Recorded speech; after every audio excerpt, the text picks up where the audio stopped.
Sallu ala Muhammad wa ali Muhammad. Allahumma salli ala Muhammad wa ali Muhammad. Allahumma salli ala Muhammad wa ali Muhammad. Allahumma salli ala Muhammad wa ali Muhammad. Pada sore hari ini ayo ikhwal akhwat, setiap kali ada seorang yang meninggal, kita tentu mendatangi rumah keluarganya untuk menyampaikan belasungkawa. Dan pada hari ini ayo ikhwal akhwat, kita datang kemari dan sahibul baitnya adalah Rasulullah sallallahu alaihi wa alihi. Karena itu kita ucapkan belasungkawa kepada Rasulullah. Assalamu alayka ya Rasulullah. Assalamu alayka ya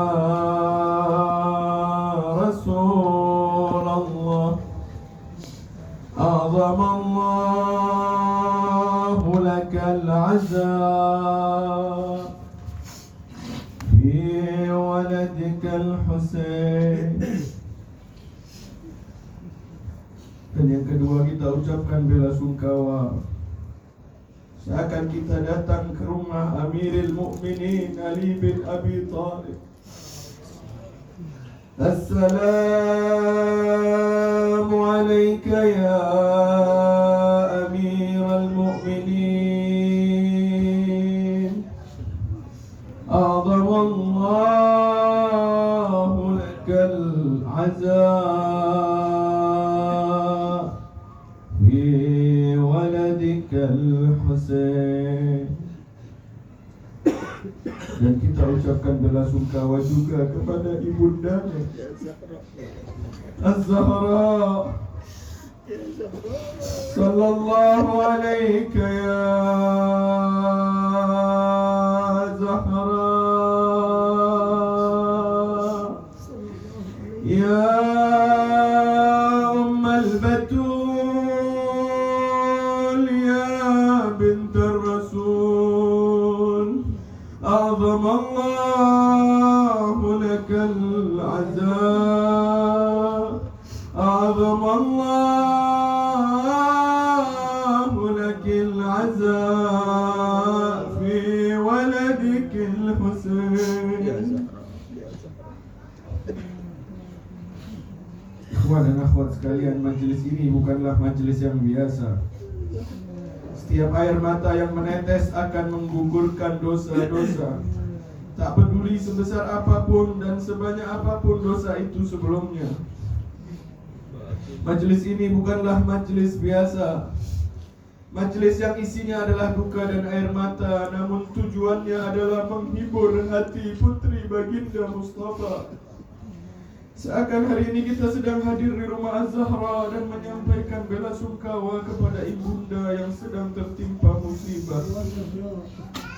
Kita akan katakan kepada dunia bahwa Az-Zahra tak akan lagi menangis sendirian di Baitul Ahzannya. Putrinya Zainab tak akan berdiri sendiri di tengah kepungan para durjana. Kami bersamamu ya Zahra. Kami tak akan meninggalkan Zainabmu ya Zahra abad wallah. Ma nansah Zainab abad wallah. Ma nansah Zainab. Selamanya kita tidak akan melupakan Husainmu ya Zahra. Maka pandanglah wajah-wajah hina ini ya Zahra. Terimalah kehadiran kami, terimalah tangisan dan kesedihan kami. Ikhwani, dengan hati yang tulus mari kita memohon kepada Allah untuk mengizinkan mata ini untuk menangis, mengizinkan hati yang keras ini, hati yang keras karena dosa-dosa ini agar tersentuh hingga air mata ini bisa mensucikan hati kita dan menghapus dosa-dosa kita. Dan semoga semua yang dilakukan untuk terselenggaranya majlis duka ini diterima dan dipandang oleh Bunda Fatimah Az-Zahra. Assalamualaikum السلام عليك يا أبا عبد الله وعلى الأرواح التي حلت ببنائك عليك مني سلام الله أبدا ما بقيت وبقي الليل والنهار ولا جعله الله آخر العهد منا لزيارتكم. Kita bersama mengucapkan salam kepada Al-Husain. Assalamu ala Al-Husain wa ala Ali bin Husain wa ala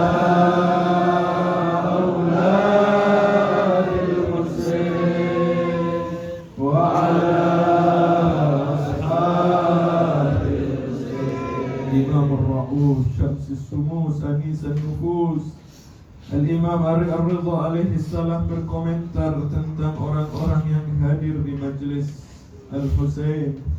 Kata Imam Ali Ar-Ridha, siapa yang menjadikan hari Ashura sebagai hari musibah, kesedihan dan hari tangisnya, maka Allah Subhanahu wa ta'ala akan menjadikan hari kiamat sebagai hari kebahagiaannya.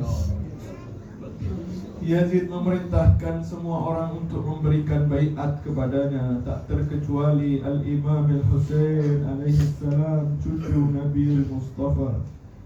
Kepada Walid bin Uqbah, gubernur Madinah, Yazid mengeluarkan perintah khusus untuk memaksa dan mengancam Al-Husain agar memberikan baiat untuknya. Dengan tegas Al-Imam Al-Husain alaihi salam menolaknya. Kami adalah keluarga kenabian, tempat turunnya risalah dan tempat naik turunnya malaikat. Dengan kami Allah menyebarkan ajarannya dan dengan kami pula Allah mengakhirinya.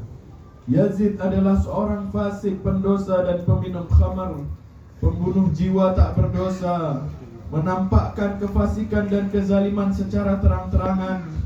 Maka kata Al-Husain, mithli la yubayi' mithla Yazid, orang sepertiku tak akan berbaiat kepada orang seperti Yazid, tegas Al-Imam Al-Husain alaihi salam. Beliau kemudian pergi dari Madinah menuju Makkatul Mukarramah, kemudian dari Makkah melanjutkan perjalanannya ke Kufah. Namun sebelum beranjak dari Madinah, Al-Imam Al-Husain alaihi salam berpamitan ke pusara kakek beliau Rasulullah sallallahu alaihi wa alihi. Ikhwan dan akhwat sekalian, kini di hadapan kita terpampang pemandangan yang sangat memilukan. Cucu yang paling disayang baginda Nabi itu datang ke pusara kakeknya Rasulullah untuk yang terakhir kalinya. Cucu tercinta Nabi ini datang dengan janggut yang memutih sebelum umur yang semestinya. Cucu yang selalu main di punggung, putra yang dulu disanjung-sanjung, putra yang dulu disayang-sayang, cucu yang dulu ditimang-timang. Oh, kini tubuhnya dicincang-cincang, seluruh badannya disayat pedang. Sujudnya Nabi ini berada di depan pusara kakeknya. Setelah salat 2 rakaat, Al-Husain menengadahkan tangannya ke atas seraya berkata, Ya Allah, ini adalah makam Nabimu, Ya Allah. dan aku adalah putra dari putri Nabi-Mu. Aku telah mendapat kesulitan yang telah Engkau ketahui, ya Allah. Aku cinta akan kebaikan dan benci pada kemungkaran, ya Allah. Dengan berkah makam ini dan orang yang ada di dalamnya, aku memohon kepadamu, ya Allah, tunjukkan aku ke jalan yang Engkau ridai dan pula diridai oleh Nabi-Mu. Sambil menangis, Al-Imam Al-Husain alaihissalam menaruh kepalanya di atas pusara kakeknya Rasulullah. Beliau berucap lirih, Assalamu alayka ya Rasulullah. Aku adalah Husain, putra Fatimah, ya Rasulullah, kesayanganmu. Aku adalah cucumu yang kau titipkan kepada umatmu.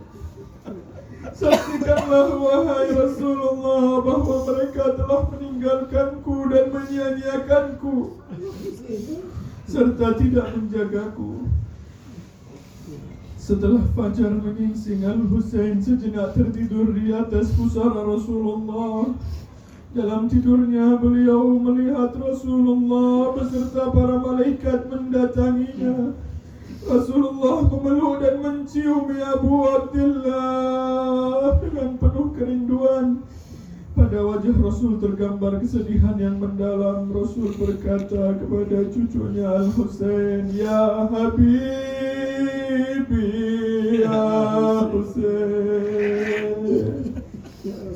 Wahai kecintaanku Husain, seakan aku melihat sebentar lagi kau akan berlumur darah, tersembelih di padang Karbala karena kekejaman umatku yang sedang engkau dalam keadaan kehausan. Kini kafilah Al-Husain beserta keluarga dan sahabatnya memulai langkah menuju Kufah. Dalam perjalanannya menuju Kufah, pasukan Yazid telah menghadang rombongan Abu Abdillah Al-Husain. Pasukan yang dipimpin oleh Al-Hur itu menggiring dan memaksa Al-Imam Al-Husain menuju padang Karbala. Di sela-sela bertemunya dua pasukan tersebut, banyak dari pasukan musuh yang kehausan. Nabi Abdillah dengan hati rahmatnya memberikan minum kepada mereka, bahkan kepada kuda-kuda mereka yang kehausan. Pada tanggal 2 Muharram, kafilah Al-Husain telah tiba di padang Karbala. Mereka mendirikan kemah di sana untuk melindungi diri mereka dari panasnya terik matahari yang membakar, sementara persediaan air dan makanan terus menipis. 7 Muharram tepatnya, persediaan air dari rombongan Al-Husain telah habis. Musuh memblokade aliran sungai Furat sehingga tak setetes pun keluarga Al-Husain boleh mengambil air. Padahal binatang-binatang pun bebas untuk meneguk segarnya air di sungai Furat. Tapi anak cucu Nabi mereka sendiri diharamkan untuk mengambilnya. Tibalah malam 10 Muharram, ayyuhal ikhwa wal akhawat. Sayyidah Zainab keluar dari kemah di malam ke-10 Muharram, melihat Aba Abdillah sedang menyenderkan punggungnya di tenda sambil berucap, Ya dah, uffin laka min Khalil. Zainab memahami bahwa perkataan itu bukan perkataan biasa. Zainab memahami bahwa ini adalah malam yang terakhir Al-Husain sedang berbicara tentang kematian. Sayyidah Zainab memasuki kemah dan sempat tak sadarkan diri setelah melihat Abi Abdillah Al-Husain. Imam berusaha membangunkannya seraya berkata, Ya Zainab, oh Zainab, mulai besok pemegang panji ini adalah dirimu. Hai abangku Husain, jangan pergi kemana-mana ya Husain. Aku hanya ingin melihat wajahmu hingga fajar nanti. Pemandangan ini mengingatkan kita pada Madinah. saat Rasulullah sallallahu alaihi wa alihi menghadapi sakaratul maut, Sayyidah Fatimah berada di samping Rasulullah, sementara Al-Husain dan Zainab yang masih kecil kala itu berada di dekat pintu. Mereka berdua melihat kakeknya dari belakang pintu. Az-Zahra berkata kepada Rasulullah, "Ayahku, lihatlah mereka berdua. Seakan adiknya tak pernah mau berpisah dari kakaknya. Kemanapun Al-Husain pergi, Zainab selalu mengikutinya." Pada awalnya musuh hendak memulai peperangan di tanggal 9 Muharram. Namun Al-Husain meminta waktu semalam lagi untuk bisa menghabiskan waktu untuk salat dan bermunajat kepada Allah Subhanahu wa ta'ala. Tatkala fajar menerangi cakrawala Karbala, Al-Imam Al-Husain dan rombongannya yang sudah kehabisan bekal air terpaksa bertayamum untuk menunaikan salat subuh berjamaah. Terik matahari mulai menyengat. Tiba saatnya tragedi terbesar dalam sejarah dimulai. Cucu Nabi dikepung oleh umat kakeknya sendiri. Para sahabat Al-Husain meminta izin satu persatu untuk maju ke medan laga membela cucunda Al-Mustafa. Biasanya ayuhal ikhwa wal akhwat, Bani Hashim adalah yang pertama kali maju di medan perang. Namun kali ini para sahabat Al-Husain memohon untuk maju terlebih dahulu, karena mereka takut jika Bani Hashim telah tiada, maka musuh tidak akan memperdulikan mereka lagi. Izinkan saya untuk menceritakan tentang salah satu sahabat setia Al-Husain yang berjuang hingga nafas terakhirnya di padang Karbala. Dia adalah Habib bin Madahir, lelaki yang sudah berumur tua namun semangatnya membela Al-Husain mengalahkan para pemuda. Setelah mendengar Abi Abdillah telah sampai di Karbala, Habib segera menyusul kafilah Abu Abdillah ke padang Karbala. Panji-panji telah dibagikan oleh Al-Husain kepada setiap pemimpin pasukan, namun beliau menyisakan satu panji yang belum terisi. "Panji milik siapakah itu ya Aba Abdillah?" tanya para sahabat Al-Husain. "Sebentar lagi pemilik panji itu akan datang," jawab Al-Husain. Hingga tiba saatnya Habib tiba di Karbala. Pasukan Al-Husain bergemuruh karena tokoh pahlawan Islam yang dikenal dengan keberaniannya dan kesetiaannya kepada Ahlul Bait Nabi ini telah bergabung dalam pasukan Al-Husain.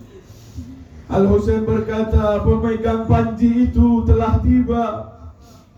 Ketika melihat Abu Abdillah Al-Husain, Habib segera melompat dari kudanya. Dia merangkak mendekati Al-Husain. Dia mencium tanah Karbala sambil menangis sesenggukan berlutut di hadapan imamnya. Sayyidah Zainab mendengar ada keributan di luar sana. Beliau bertanya, "Siapa yang datang?" Seorang menjawab, "Telah datang Habib ibn Madahir al-Asadi." Beliau berkata, "Sampaikan salamku kepada Habib."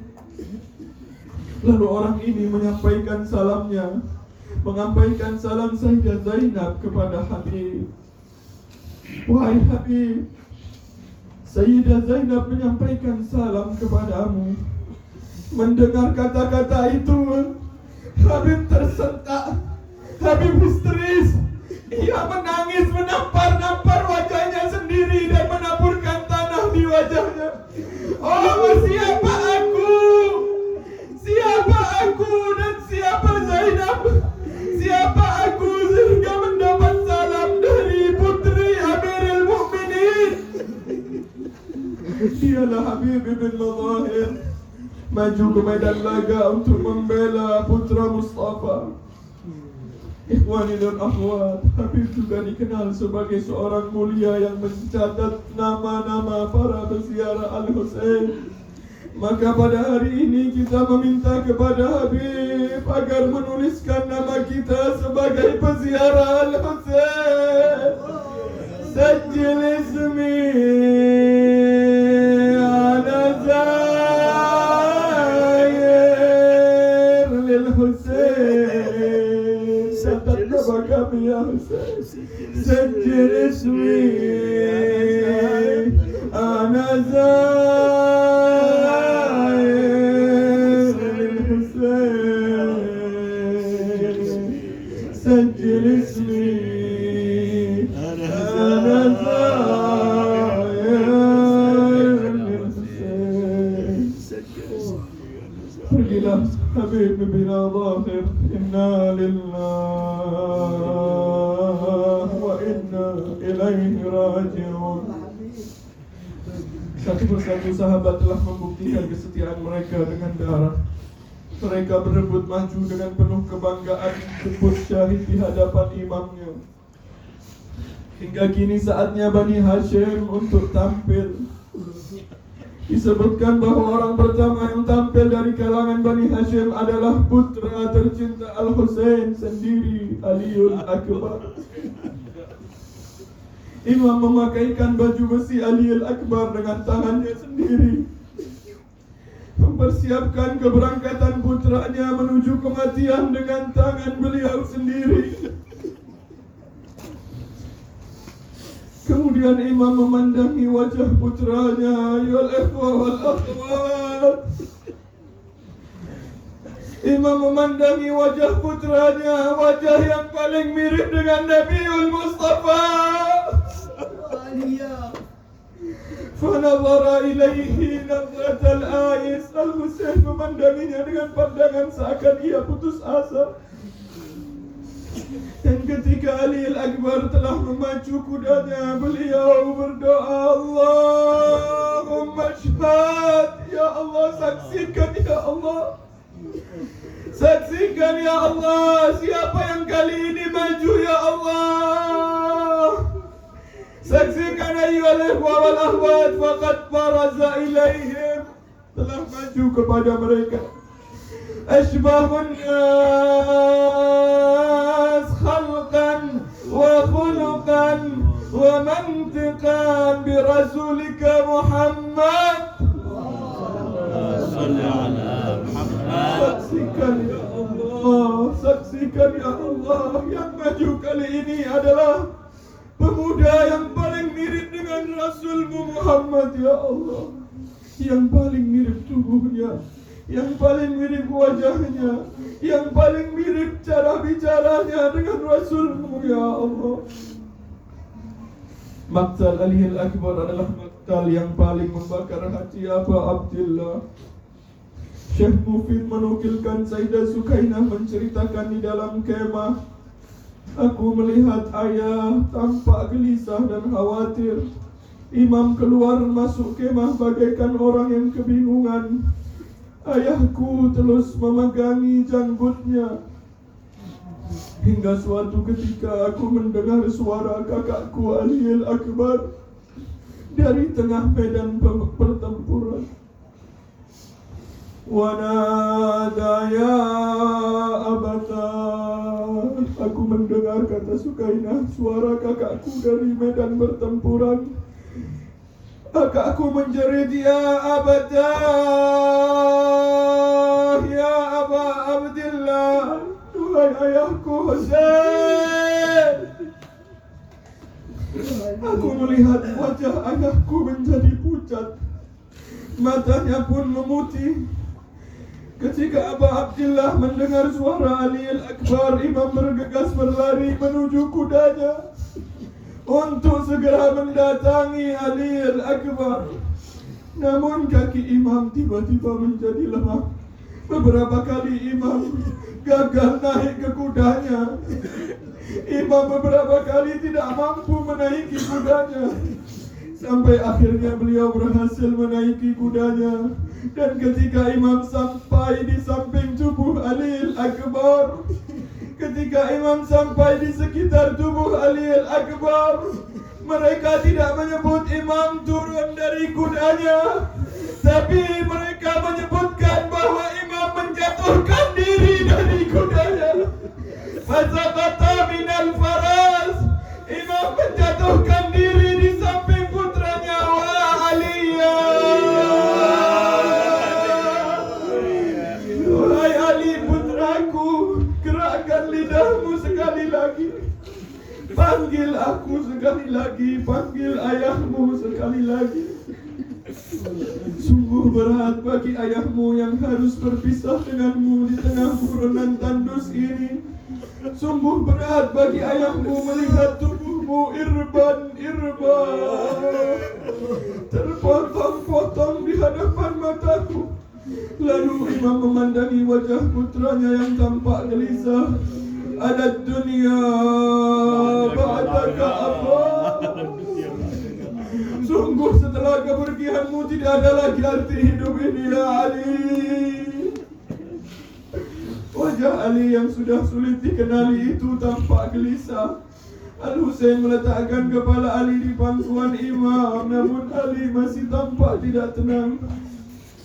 Imam menempelkan kepala Ali di dadanya, namun Ali belum juga tenang. Kemudian imam menempelkan dada Ali di dadanya, dan Ali pun tampak belum tenang. Faja'ala khaddahu ala khaddih. Kemudian imam menempelkan pipinya di pipi Ali Al-Akbar. Oh, para pecinta Abu Abdillah, saat itulah mereka mengelilingi Abu Abdillah dengan bertepuk tangan. Ada yang meneriaki Abu Abdillah, mencaci maki Abu Abdillah yang kehilangan putranya. Betapa beratnya musibah ini ya Ali. Imam membawa jasad putranya ke arah perkemahan. Dari kejauhan Sayyidah Zainab berlari dari dalam tenda. Sayyidah Zainab berlari menyambut jasad itu dengan jari tangis dan ratapannya.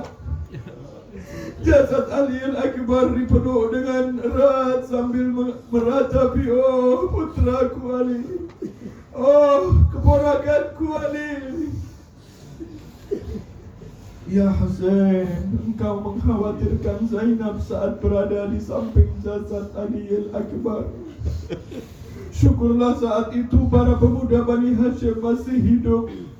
Mereka mendatangi Zainab yang bersedih di samping jasad Ali Al-Akbar dan menutupi Zainab dari pandangan musuh-musuh Allah agar mereka tidak bisa melihat Zainab.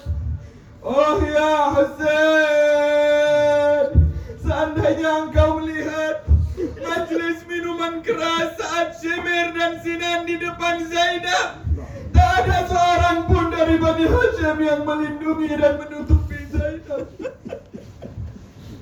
Inna lillahi wa inna ilaihi raji'un. Selamat tinggal kepada wajah yang mirip Rasulullah.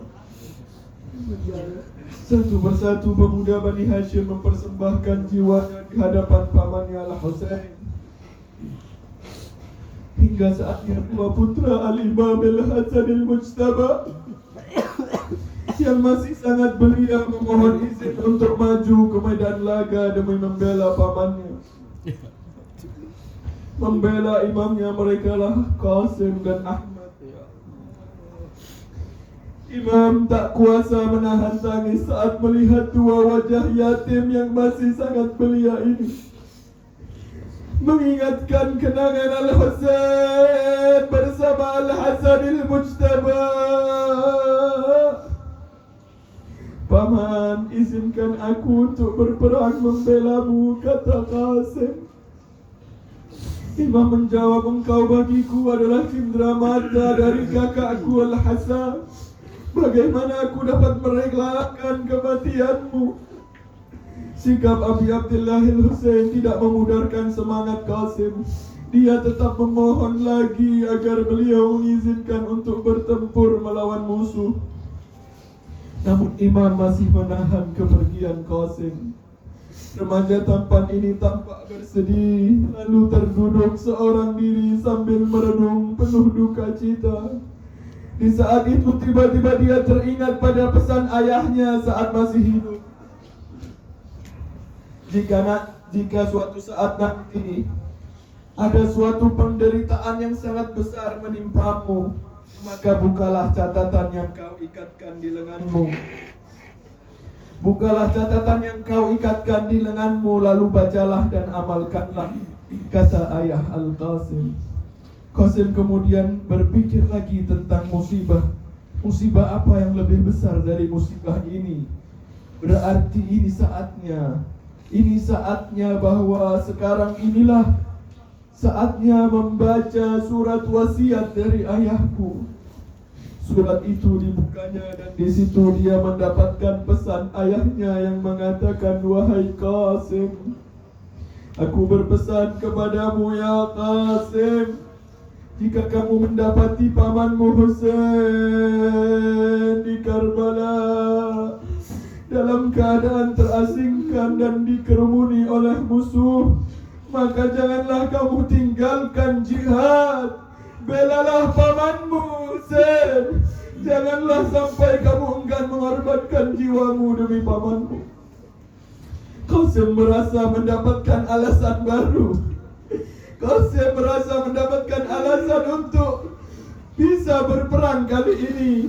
Ia mendatangi pamannya, wahai paman, aku punya pesan dari ayahku Hasanil Mujtaba.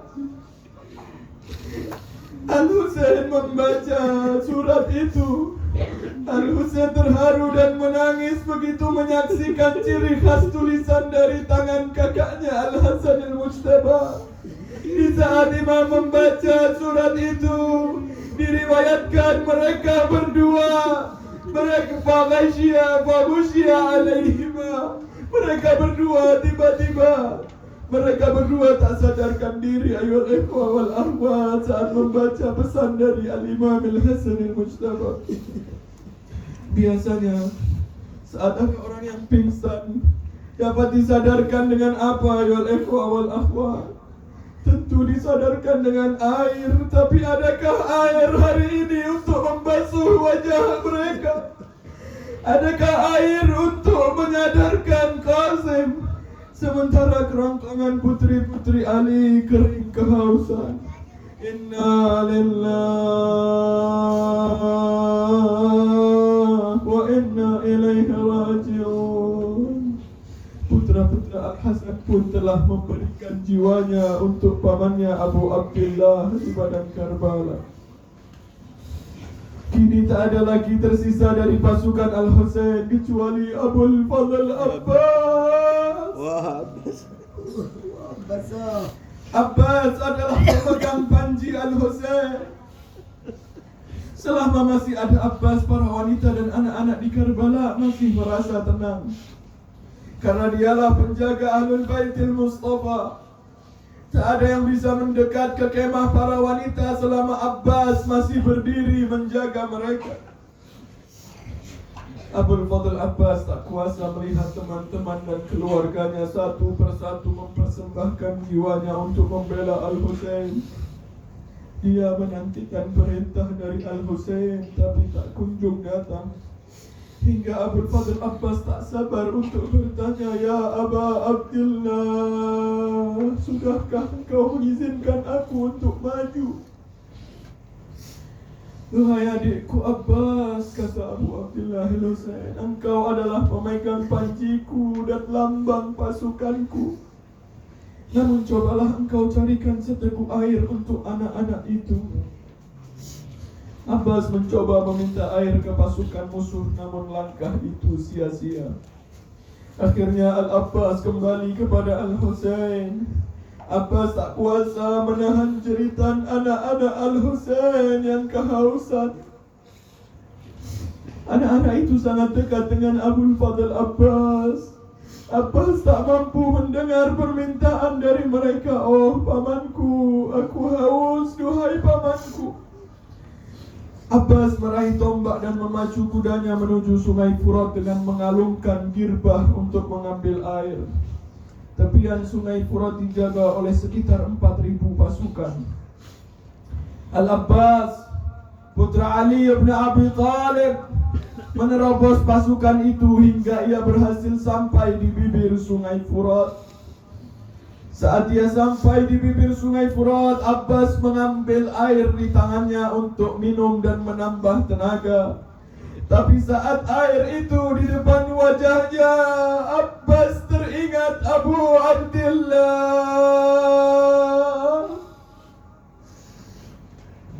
Ya nafsu min ba'dil Husaini huni. Bagaimana aku akan meminum air sementara maulaku Husain di sana kehausan? Al-Abbas segera mengisi girbah untuk dibawakan kepada anak-anak kecil yang menantinya di kemah. Abbas sengaja kembali lewat jalan lain yang penuh dengan pohon kurma agar bisa menyampaikan girbah ke kemah para wanita. Namun jalan Abbas tetap dihadang oleh pasukan musuh. Mereka tak mengizinkan girbah itu sampai ke mulut putri-putri Al-Mustafa. Kepungan itu porak-poranda diterjang oleh putra Abu Turab. Karena Abbas tak mudah untuk dihadapi dengan biasa, akhirnya pasukan ahli dikerahkan untuk menghadapi Al-Abbas. Para pengecut itu bersembunyi di antara pohon-pohon kurma, dan dengan mengejutkan tiba-tiba dari balik pohon kurma seorang memotong lengan kanan Ali Al-Abbas. Para pengecut itu harus bersembunyi untuk bisa menghadapi Al-Abbas. Abbas tak peduli lengan kanannya terputus. Dalam pikirannya hanya satu, ayyuhal ikhwa wal akhwat.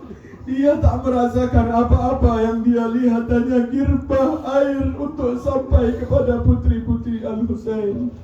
Abbas melakukan perlawanan dengan tangan kirinya. Namun tak lama kemudian, dengan cara yang sama, seorang bernama Nufail Al-Arzak muncul di balik pohon dan menyerang tangan kiri Al-Abbas. Dua tangan putra Abu Thalib ini telah terputus. Namun Al-Abbas tak merasakan apa-apa. Yang dia lihat hanya girbah ini masih ada. Dia berusaha menjaga girbah itu dengan mulutnya. Dia menggigit girbah itu dan berusaha menggerakkan tubuhnya agar kuda ini mau melaju menuju kemah. Hingga saatnya, ayyuhal ikhwa wal akhwat, satu panah musuh tepat mengenai girbah Al-Abbas. Panah itu membocorkan girbah Al-Abbas. Saat Abbas melihat girbahnya telah bocor, seakan Abbas kehilangan semua kekuatannya. Abbas kehilangan harapannya untuk mengantar air ke putri-putri Al-Husain. Tubuhnya tiba-tiba melemah dan serbuan musuh membuatnya terhempas ke tanah. Abbas, tak ada lagi harapan bagi Abbas untuk menyampaikan girbah ke putri-putri Al-Husain. Musuh segera mengeroyok Al-Abbas yang tanpa tangan itu. Ikhwani, bila seorang jatuh dari atas kuda, dengan apa ia melindungi wajahnya? Tentu saat seorang jatuh dari atas kuda, ia akan menggunakan tangannya untuk melindungi wajah dan tubuhnya. Namun lihatlah ketika Al-Abbas jatuh dari atas kuda, lalu dengan apa ia melindungi wajahnya sementara dua tangannya telah terputus? Wah, basah. Saat itulah, ayyuhal ikhwa wal akhwat, ketika Abul Fadl Abbas terjatuh dari kudanya, Abul Fadl Abbas menjerit, "Ya akhi, adrik akhak." Duhai saudaraku Husain, tolonglah saudaramu ini. Imam Husain merasa heran. Tak pernah-pernahnya Abbas memanggil Al-Husain dengan panggilan akhi atau saudaraku. Tak pernah-pernahnya Abbas memanggil Al-Husain dengan panggilan abang. Abbas selalu memanggil Al-Husain dengan panggilan Sayyidi. Ya Aba Abdillah, tuanku. Lalu kenapa Al-Abbas hari ini menjerit, ya akhi, adrik azab, wahai saudaraku, seolah saudaramu ini. Imam Husain segera mendatangi sumber cerita tersebut. Kedatangan Al-Husain membuat pasukan yang mengeroyok Al-Abbas bubar. Disebutkan bahwa tangisan Al-Husain berbeda saat menghadapi Ali Al-Akbar dan kini menghadapi Abul Fadl Abbas.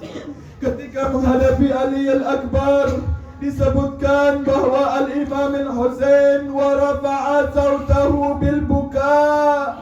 Imam mengeraskan suaranya dalam tangisan. Tapi ketika melihat Al-Abbas, Imam Husain tak lagi menangis. Disebutkan bahwa wasarakhal Husain, Imam Husain sudah tidak bisa menangis lagi. Ketika melihat Al-Abbas, Al-Husain menjerit, wahai Abbas, al-an inkasara dhahri. Oh Abbas, kini tulang punggungku telah patah. Ya Abbas. Wah Abbas, satu mata Al-Abbas telah buta karena tertancap panah. Dan satunya lagi dibanjiri darah sehingga dia tidak dapat melihat.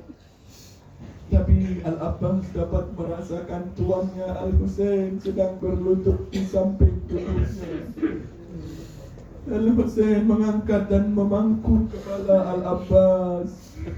Hanya keheningan saat itu yang ada selama beberapa saat karena mereka berdua saling memandang antara dua saudara ini. Akhirnya Al-Husain pun memulai kata-kata. Setelah penuh dengan tangisan dan desakan, Al-Husain memulai kata-katanya, oh Abbas, saudaraku, apa yang telah mereka lakukan kepadamu? Abbas berkata, akhirnya engkau datang, duhai Husainku. Akhirnya engkau datang. Tadinya aku pikir aku tidak ditakdirkan untuk bisa mengucapkan salam perpisahan untuk yang terakhir kalinya kepadamu. Namun alhamdulillah, hari ini, saat ini engkau di sisiku, ya Aba Abdillah. Setelah berucap demikian, ia merebahkan kepalanya di atas pasir, menurunkan dari pangkuan Al-Husain. Dengan lembut Al-Husain mengangkat kembali kepala itu ke pangkuannya. Al-Husain bertanya, kenapa Abbas engkau selalu menurunkan kepalamu dari pangkuanku? Abbas melihat air mata berlinang di mata Abu Abdillah. Kemudian dia berkata, mayumki kaya agha, apa yang membuatmu menangis, wahai saudaraku? Imam Husain menjawab, Abbas, sekarang aku sudah tidak punya saudara lagi. Punggungku telah patah, wahai Abbas. Abbas berkata menenangkan hati Al-Husain, tuanku, akulah yang harus menangisimu. Namun apa daya, mataku telah terpana. Tak ada lagi tangisan yang bisa kau lihat karena dari mataku hanya tersembur darah. Duhai Husainku, maaflaku. Aku membayangkan saat ajal menjemputmu, ya Husain. Ya Husain, biarkan aku meletakkan kepalaku di atas tanah. Aku membayangkan saat ajal menjemputmu, ya Husain. Tidak ada seorang pun yang akan memangkumu, ya Husain. Lalu bagaimana aku biarkan kepalaku ada di atas pangkuanmu, ya Husain? Al-Husain pun bertanya, duhai Abbas, aku telah senang sekali engkau memanggilku dengan panggilan abangku, saudaraku, karena selama ini Al-Abbas selalu memanggil Abu Abdullah dengan panggilan tuanku Sayyidi. Kemudian Al-Abbas menceritakan kenapa Al-Abbas berani memanggil Abu Abdullah dengan panggilan abangku. Karena barusan saja Fatimah Zahra datang dan memanggil Al-Abbas dengan panggilan putraku Abbas. Ibunda Zahra memanggil Al-Abbas dengan panggilan putraku Abbas, sehingga Abbas mau memanggil abangnya dengan panggilan abangku Husain. Inna lillahi wa inna ilaihi raji'un. Wah Abbas, para pemuda Bani Hashim telah tiada. Putra dan kemenakan Al-Husain telah syahid dan bertemu dengan baginda Al-Mustafa. Kini yang terdengar hanya suara tangisan bayi Al-Husain. Semuanya telah tiada, ayol ikhwah wal akhwat. Tinggal bayi berusia 6 bulan yang menyertai Abu Abdullah ke padang Karbala. Bayi ini adalah putra dari Rubab, istri Abu Abdullah Al-Husain. Bayangkan seorang ibu yang sedang kebingungan mencari air untuk putranya, berlari ke sana kemari, keluar masuk kemah, berusaha mencari sedikit air untuk putranya yang sudah 3 hari tidak ada setetes air pun membasahi kerongkongan bayinya. Oh, Ibunda Rubab tak kuasa melihat betapa banyak pecahan kering di bibir Ali Al-Asghar. Apapun yang telah dilakukan oleh Zainab tak membuat keadaan Ali Al-Asghar semakin membaik. Ketika para sahabat Al-Husain telah tiada, putra-putra dan kemenakannya juga telah syahid, Abu Abdullah Al-Husain, imam yang terasing ini, berucap dengan lirih di depan kemahnya, hal min nasirin yansuruni, hal min nasirin yansuruni, هل من ناصر ينصرني. لبيك يا حسين، لبيك يا حسين، لبيك يا حسين، لبيك يا حسين، لبيك يا حسين. Bayi kecil itu Ali Al-Asghar mendengar seruan dari ayahnya, panggilan dari imamnya. Bayi mungil itu seketika bergerak seakan ingin menjatuhkan diri dari ayunannya. Bayi kecil ini seakan ingin menjawab, labbaika ya Husain. Detik-detik puncak musibah Asyura, detik-detik puncak musibah Asyura hampir tiba, ayol ikhwah wal akhwat. Siapkan tangisan kalian, ayol ikhwah wal akhwat. Detik-detik itu akan segera tiba.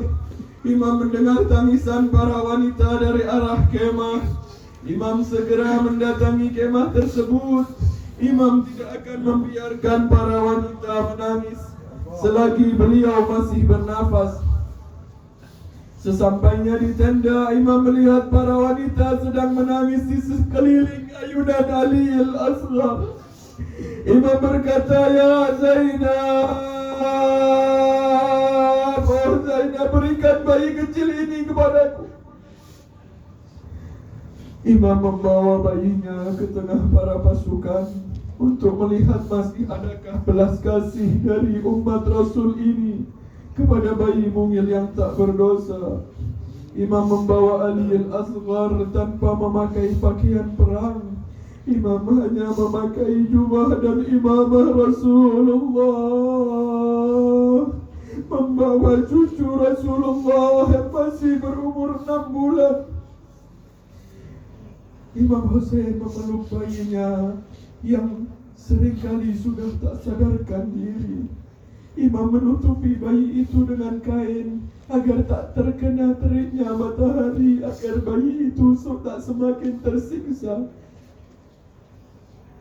Mata-mata musuh-musuh Allah fokus melihat apa yang dibawa oleh Abu Abdullah. Al-Imam Al-Husain memandangi bayinya seraya berbisik kepada putranya ini, "Tenanglah wahai putraku, aku akan mintakan air kepada mereka untukmu."